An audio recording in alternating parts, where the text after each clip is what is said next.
भागलपुर सुशासन का सार आपके द्वार कार्यक्रम के तहत जदयू महिला प्रकोष्ठ के महासचिव गोपालपुर विधानसभा प्रभारी अपर्णा अपनी महिला टीमों के साथ घर घर जाकर लोगों से संपर्क साध रही हैं। अभियान के दौरान कुमारी अपर्णा ने मुख्यमंत्री नीतीश कुमार के 20 साल के कार्यकाल की उपलब्धियां गिनाई और लोगों को सरकार की योजनाओं से अवगत कराया। उन्होंने कहा कि बिहार के विकास और सुशासन की पहचान मुख्यमंत्री नीतीश कुमार है। 2025 के विधानसभा चुनाव में फिर से मुख्यमंत्री नीतीश कुमार ही बनेंगे। इस अभियान का मुख्य नारा है 2025 फिर से नीतीश। आज का हम लोग जो आए, हमारे साथ हमारी कमेटी की मेंबर है। हम लोग प्रदेश से माननीय मुख्यमंत्री श्री नीतीश कुमार जी ने जो 20 साल में बिहार में विकास किया है उसका चर्चा करने के लिए हम लोग गांव-गांव घर-घर जा रहे हैं और इस कार्यक्रम का नाम है सुशासन का सार आपके द्वार। और हर द्वार, हर घर, हर मोहल्ले में हम लोग जा रहे हैं और माननीय मुख्यमंत्री श्री नीतीश कुमार जी के कार्यों को बता रहे हैं।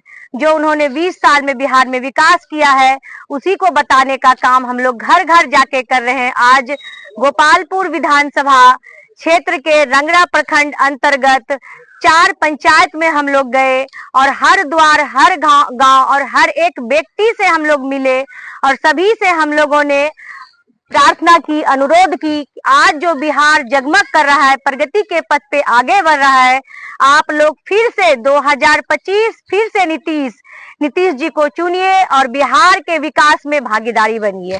जय नीतीश कुमार, जय जदयू।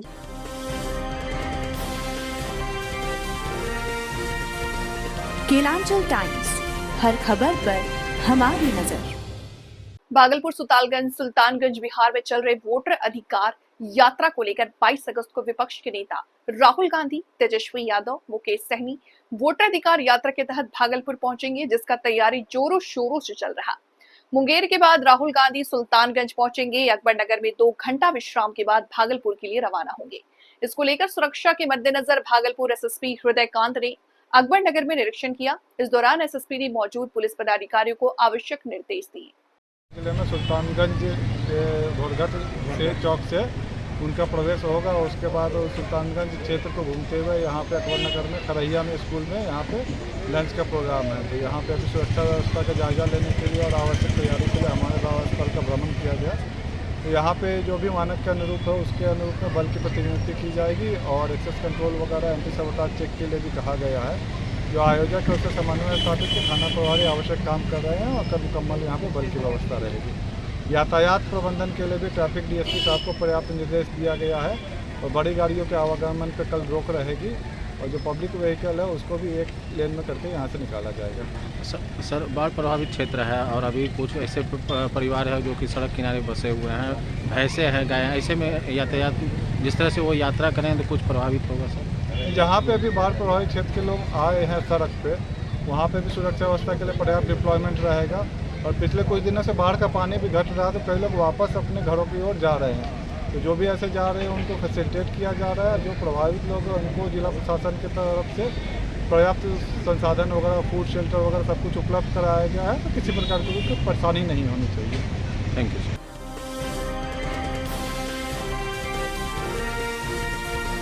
केलांचल टाइम्स, हर खबर पर हमारी नजर। ग्वालियर से कांग्रेस के राज्यसभा सांसद अशोक सिंह ने भागलपुर में कहा कि 22 तारीख को राहुल जी की वोटर अधिकार यात्रा भागलपुर में है। उसी दिन देश के पीएम नरेंद्र मोदी जी की जनसभा गया जी में है। बिहार की जनता में राहुल जी के प्रति जो उत्साह अभी तक दिखा वो देश के संविधान की रक्षा, वोटर की जागरूक करने की जुड़ा है। जबकि मोदी जी बिहार में घोषणा की बाढ़ लाने वाली बात कहते हैं, लेकिन हुआ यूं। भागलपुर की वोटर अधिकार यात्रा में तेलंगाना के सीएम रेवंत रेड्डी के साथ राहुल जी की यात्रा है। भागलपुर की जनता उत्साहित है। रात्रि विश्राम राहुल जी भागलपुर के नौगछिया में करेंगे। अधिकार यात्रा में भागलपुर का पर्यवेक्षक बनाया गया है। अशोक सिंह ने बताया कि राहुल गांधी अभी बिहार में 70% इलाका कवर करेंगे। उसके बाद राहुल जी के साथ प्रियंका गांधी भी साथ रहेंगी। 22 अगस्त को तेलंगाना के सीएम रेवंत रेड्डी भी भागलपुर में राहुल जी के वोटर अधिकार यात्रा में साथ देंगे। राहुल जी भागलपुर में वैसे वोटर से मिलेंगे जिन्हें मृत घोषित किया गया है। वोटर को जागरूक करने का राहुल जी का ये प्रयास जनता के भीड़ को देखकर समझा जा सकता है। देखिए, पिछले कई लंबे समय से चुनाव प्रक्रिया को लेके सवाल उठ रहे थे जनता के मन में और सभी वर्गों में ये था कि आखिर चुनाव प्रक्रिया में कुछ न कुछ गड़बड़ है। हमारे नेता आदरणीय राहुल गांधी जी ने बहुत ही विस्तार से एक तरह से एक्सपोज किया कि चुनाव प्रक्रिया में वोट चोरी कैसे की जा सकती है और इससे लोकतंत्र को कितना बड़ा आघात पहुंचा है। संविधान की रक्षा करने के लिए उन्होंने पूरे देश में दौरे शुरू किए हैं और इससे पहले 4-5 राज्यों में जैसे राजस्थान है, छत्तीसगढ़ है, मध्य प्रदेश है, हरियाणा है, महाराष्ट्र है, यहाँ पे लगातार जो जिस तरह चुनाव प्रक्रिया हुई उससे वहाँ की जनता में आज भी रोष है। मेरा मानना है कि वहाँ भी इसी तरह से जो घपलेबाजी की गई उसके कारण विपक्ष को और लोकतंत्र को और संविधान को सबको नुकसान पहुंचाया गया। इसी को लेके हमारे नेता राहुल गांधी जी ने आरजेडी और महागठबंधन इंडिया ब्लॉक के सभी दलों के साथ मिलके बिहार में ये दौरा कार्यक्रम बनाया है। वोट अधिकार यात्रा शुरू करी है जिसमें ये बताने की कोशिश की जाएगी कि अपने वोटों की सुरक्षा कैसे करना है और वोट कैसे डालना है, जिससे कि जो लोकतंत्र का एक तरीका था कि अगर हमने वोट दिया है किसी भी व्यक्ति ने तो वो उस व्यक्ति तक पहुँचे जिसको वो अपना प्रतिनिधि जनप्रतिनिधि बनाना चाहता है।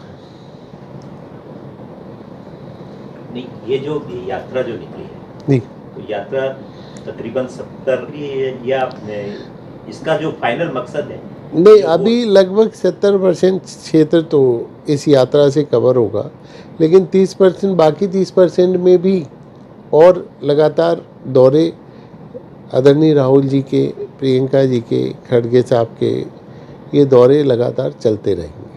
मतलब ये केवल वोट यात्रा जो शुरू हुई है मतलब चुनाव तक ये चलेगी ना? अभी तो पहला दौर है।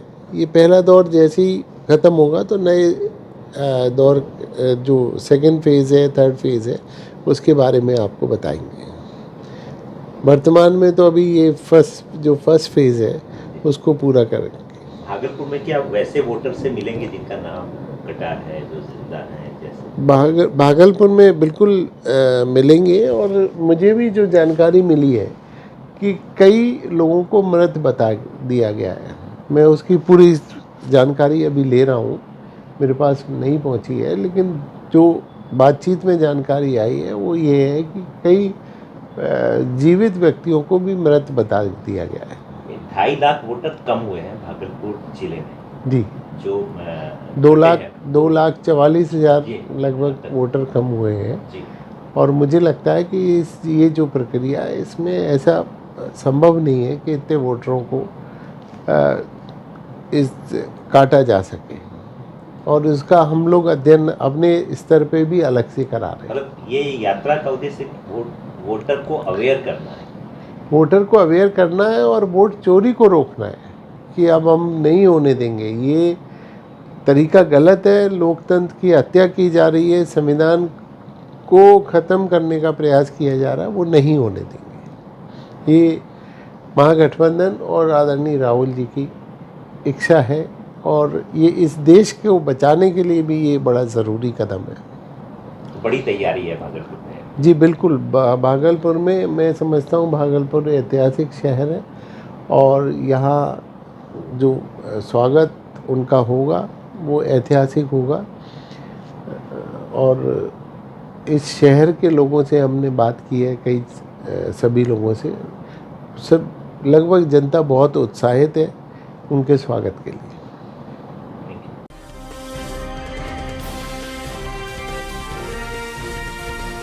केलांचल टाइम्स, हर खबर पर हमारी नजर। भागलपुर ततारपुर थाना क्षेत्र से एक चौंकाने वाली घटना सामने आई है, जहां बेखौफ बदमाशों ने दिन दहाड़े 20,000 रुपए की छिनतई की वारदात को अंजाम दिया। घटना टीएनबी कॉलेजिएट मैदान के पास हुई, जहां बाढ़ पीड़ित बुजुर्ग छोटेलाल मंडल को बदमाशों ने जमीन पर पटक दिया और उनसे पैसे छीनकर फरार हो गए। छीना झपटी के दौरान छोटेलाल मंडल घायल हो गए। घटना के बाद अफरा तफरी का माहौल बन गया। इस बीच पैसे लेकर के भाग रहे एक बदमाश की तस्वीर सीसीटीवी कैमरे में कैद हो गई। सूचना मिलते ही पुलिस मौके पर पहुंची और जांच पड़ताल शुरू किया। बता दें कि टीएनबी कॉलेजिएट मैदान में बड़ी संख्या में बाढ़ पीड़ित शरण लिए हुए हैं। छोटेलाल मंडल भी घटना राहत स्थल की और लौट रहे हैं, तभी बदमाशों ने वारदात को अंजाम दिया। क्या घटना हुआ आपके साथ? हम घास लेके सर आ रहे थे, वो हमको जबरदस्ती फंजा के गिरा दिया सर। गिराने के बाद में थैली हाथ दे करके कुछ छीन लिया, तो हमको पैसा दिया। कितना पैसा था? 20 लाख। कौन पहचानते हैं कौन छीना? पहचानते तो नहीं है, मगर डिजाइन से जब देख रहे हैं कि हाफ पैंट पहना हुआ है, टी शर्ट पहना है, उजला उजला है। इतना कहाँ से पैसा लाए थे? पैसा बैंक से लाए थे, किसी देने के लिए सर। आप लोग बाढ़ पीड़ित हैं? हाँ। क्या नाम हुआ आपका? छोटेलाल मंडल।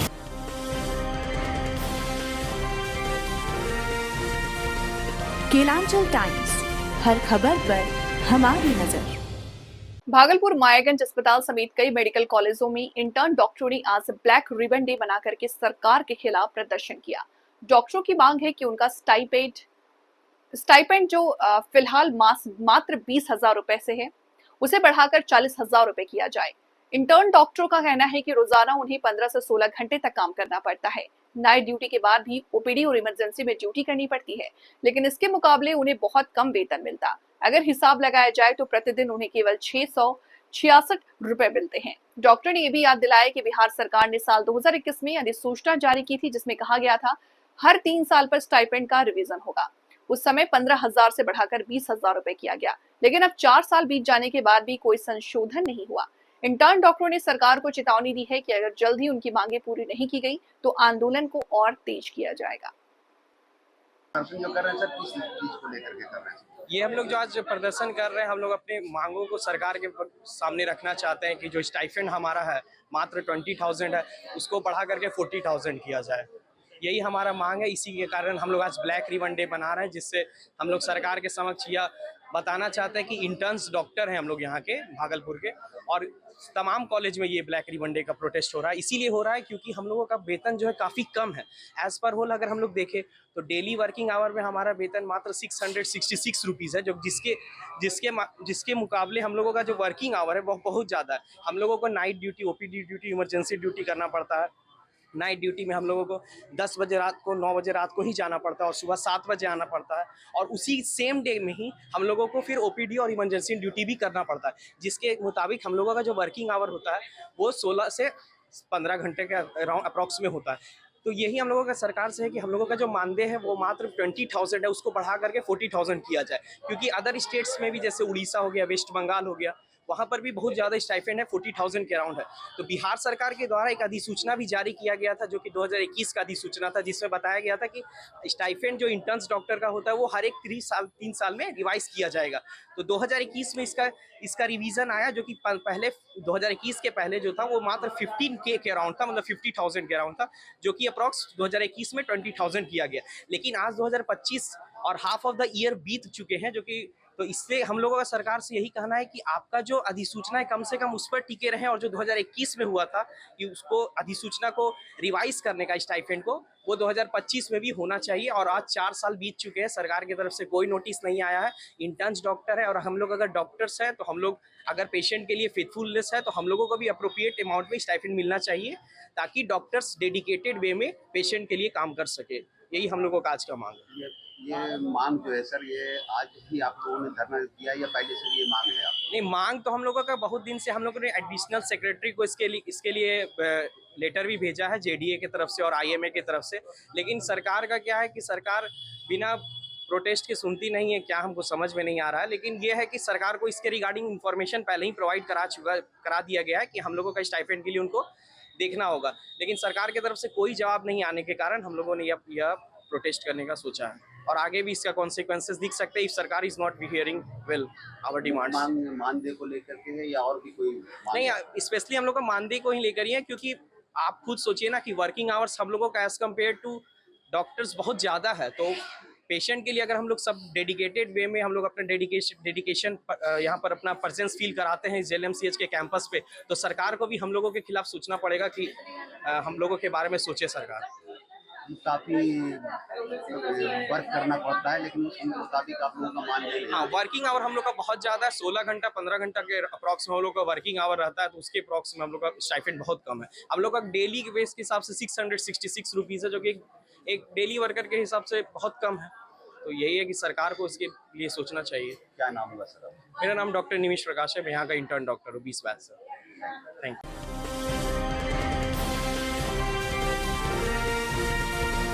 केलांचल टाइम्स, हर खबर पर हमारी